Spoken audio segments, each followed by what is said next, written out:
कैसन कटलो सुहाग वाली रतिया के छोड़ी हमरा से बतावे सच बतिया के। अरे पहिले राते पियावा के साथे जियावा धक धक करे, पियावा मिलल पतरे राते पलंगिया चर चर करे। अरे पहिले राते सैया के साथे जियावा धक धक करे, पियावा मिलल पतरे राते पलंगिया चर चर करे।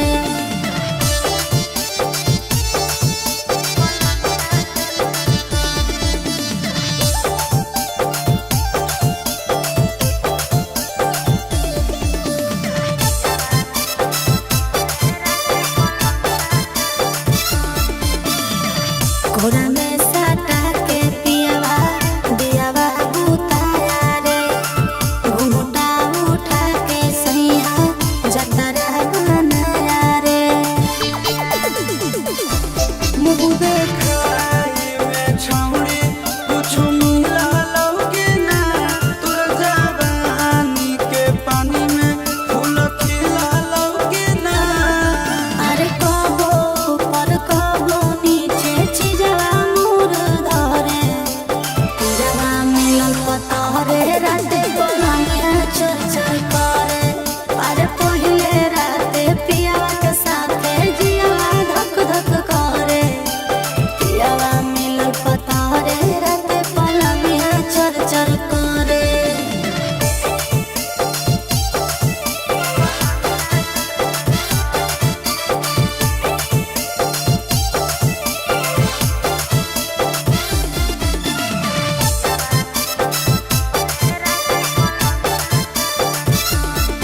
सोनवा के नथिया सैया हमारा ले लाया रे, प्यार से धीरे धीरे अपने से पहनाया रे।